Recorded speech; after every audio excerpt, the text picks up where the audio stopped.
Oke, jadi terima kasih Mbak Risti tentunya atas kesempatan hadir pagi ini.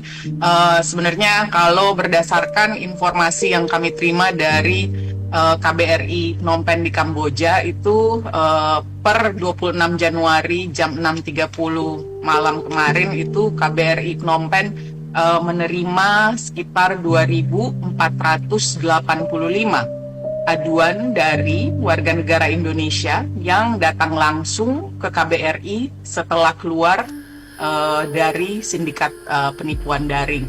Nah, selama 1 minggu terakhir, sebetulnya yang angka paling tertinggi itu terjadi di tanggal 19 Januari, di mana mencapai sekitar 520 WNI yang kemudian datang di KBRI Phnom Penh. Nah, mayoritas WNI ini datang dari berbagai kota baik di sekitaran Phnom Penh, Sihanoukville, Poipet Phet dan sebagainya.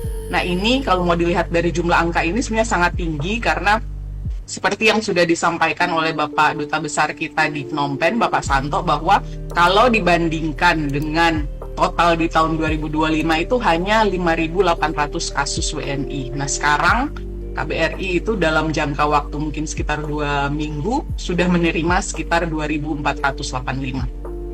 Oke, nah nantinya dari kasus-kasus yang sudah dilaporkan, ini penanganannya atau mekanismenya akan seperti apa, Bu Nadia? Ya, tentunya kan kita melakukan upaya KBRI Phnom Penh untuk terus melakukan perlindungan terhadap warga negara Indonesia. Memang lonjakan jumlah WNI yang datang ini tidak terlepas dari dampak langsung adanya rahasia besar-besaran pemerintah Kamboja terhadap berbagai pusat penipuan daring.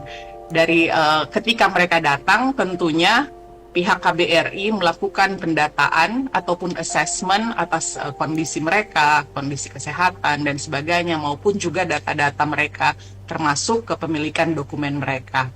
Nah, saat ini ada berbagai masalah tentunya yang dihadapi oleh mereka, seperti tidak memiliki paspor, kemudian ada yang overstay, ada juga yang kesulitan mencari tempat tinggal. Nah, ini kemudian dilakukan berbagai upaya yang dilakukan oleh KBRI dan telah mendapatkan dukungan dari baik dari Kemlu maupun dari kementerian lembaga terkait seperti imigrasi, yaitu kita melakukan pendataan, melakukan assessment, membuat dokumen SPLP bagi WNI tanpa paspor, kemudian dilakukan penampungan, fasilitasi penampungan sementara